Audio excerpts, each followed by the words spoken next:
Bon dia, avui continuem amb la sèrie de vídeos de Shir HaShirim i avui parlarem del versicle 11 del capítol 3 que diu Sena Urena Benot Sion Batarà Seitra Lo Imo Beyom Hatunato Beyom Simchat Libo, que vol dir aproximadament: sortiu i guaiteu, filles de Sion, el rei Salomó, el dia que la seva mare li va posar la corona, el dia del seu casament, el dia de la joia del seu cor.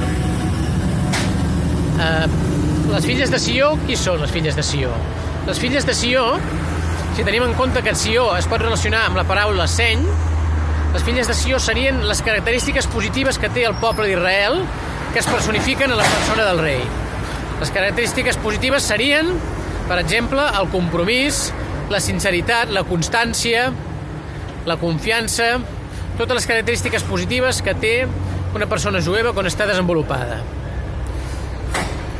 La corona, què seria? La corona, la paraula corona en hebreu està relacionada amb el mot keren, que keren vol dir rajos o banyes.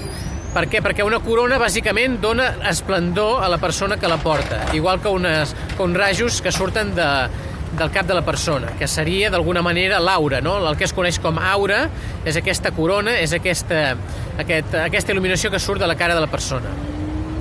I aquesta persona, la persona del rei Salomó, té aquesta il·luminació quan té les característiques del seny, quan té les característiques que són les filles de Sió.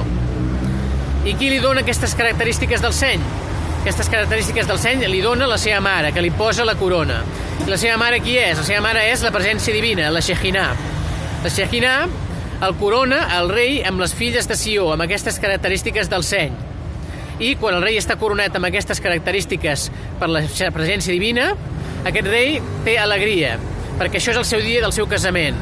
Es casa amb les filles de Sió, es casa amb les característiques del seny, que li donen un tarannà positiu, un tarannà correcte, i en definitiva això la persona és alegrada per aquest positivisme i per aquestes condicions positives que incorpora, i el seu cor s'alegra. El seu cor és el que està en contacte més íntim amb la presència divina i el que està en contacte més íntim amb l'essència del seny. Així doncs, esperem que tot el poble d'Israel puguem incorporar aquestes filles de Sió en la nostra psique i la presència divina ens il·lumini. Shalom.